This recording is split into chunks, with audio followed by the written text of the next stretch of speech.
I still remember the exact second my life split in two, because the woman I loved looked at me like a stranger.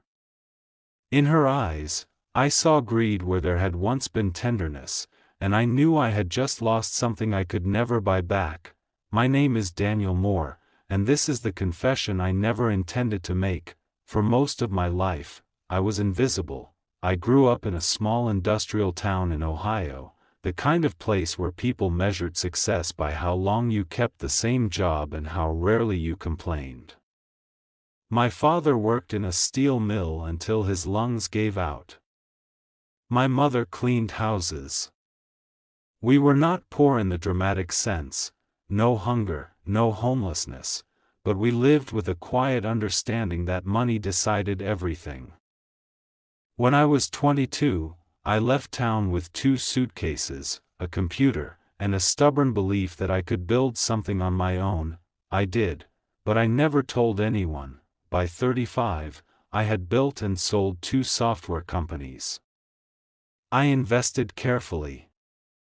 I lived modestly. I drove a used sedan, rented a small apartment, wore off-the-rack clothes. On paper, I was worth just over $8 million. In real life, I was just Daniel, a single man who liked black coffee and late-night walks. Then I met her. Her name was Claire. She worked in the accounting department of a logistics firm where I had been consulting under a fake title, systems analyst, nothing that sounded important. She laughed easily. With her whole face. She had a habit of tucking her hair behind her ear when she was nervous. On our first date, she told me she wanted a simple life, a family, a small house, stability. So did I. For a year, I hid the truth, not because I wanted to deceive her, but because I wanted to know one thing: would she love me if there was nothing to gain? We moved in together after 8 months. I split rent evenly. I complained about student loans that didn't exist. I talked about maybe someday buying a house. She loved me fiercely. Or at least, I thought she did. She used to leave notes in my lunch bag. She would wait up for me when I worked late. She said I made her feel safe. I believed her. The night everything changed started with a mistake. I had just finalized a large wire transfer to acquire a controlling stake in a startup. I left my laptop open on the kitchen table, and the confirmation email was still on the screen when I went to shower. When I came back, Claire was sitting there, very still. She didn't look angry, she looked alert. "What is this?" she asked, pointing to the number. It had too many zeros to explain away. I told her the truth, all of it, the companies, the investments, the money. At first, she cried. She said she felt stupid. She said she felt lied to. She said she didn't know who I really was. I apologized. I told her why I hid it. I told her I just wanted to be loved for myself. She nodded. She said she understood. That night, she held me tighter than she ever had before, and that was the first sign of the problem, because the next morning, she woke me with a smile I had never seen. Suddenly, everything changed. She started talking about our future in a different way. Not dreams, plans. Houses in specific neighborhoods. Schools for children we didn't have. Vacations in places she had never mentioned before. She began dressing differently. Acting differently. She introduced me to her friends as very successful. She started asking questions. How liquid are your assets? Are they protected? Do you have an estate plan? At first, I told myself this was normal. She was adjusting. Processing. But slowly, something colder took shape. She stopped asking how my day was.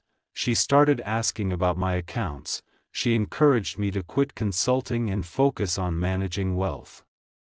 She suggested we move to a more appropriate building. And then she began pushing for marriage, hard, not romantic conversations about commitment. Practical conversations about timing, contracts, and benefits. One night, after she fell asleep, I did something I had never done before. I checked her phone. I told myself I was paranoid. I wasn't. There were messages to a man named Victor. Not romantic, strategic. How close are you to getting him to propose? Once you're married, the leverage improves. Make sure his money isn't locked up in trusts you can't touch. I sat on the edge of the bed for a long time, listening to her breathe. I told myself there had to be an explanation. There wasn't. Over the next weeks, I discovered the rest. Victor was a financial advisor she had met months earlier. She had shown him my documents, my accounts, my investments. Without my knowledge, they were planning, not just to marry me, to steal from me. The plan was elegant: convince me to restructure my holdings into a joint entity after marriage. Then create a false business venture I would invest in, one she and Victor controlled. Then drain the capital slowly, in ways that would look like market losses. By the time I noticed, they would be gone. The shocking part, they had already started. I found a forged authorization request for a preliminary transfer of $200,000.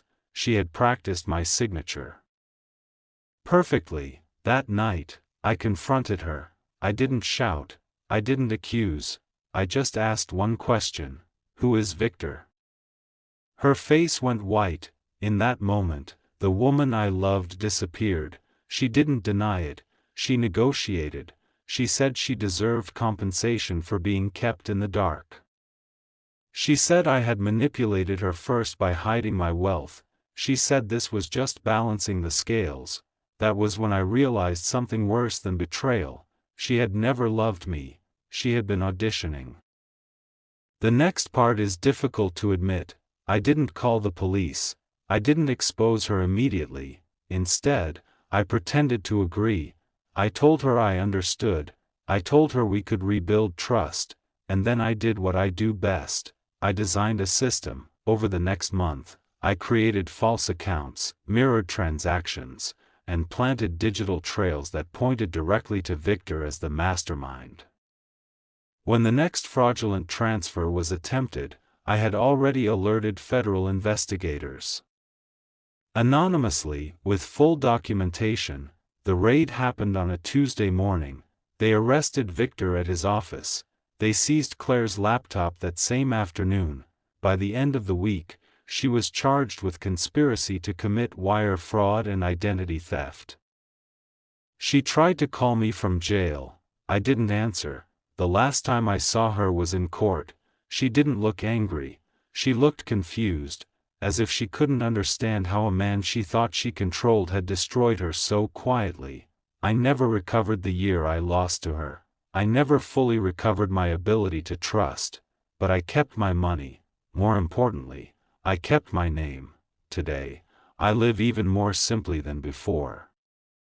Not because I fear losing wealth, because I understand what it attracts. Here is the moral I learned too late: money does not change who people are, it reveals them, and if someone loves the number before they love the man, the price you will pay is never just financial.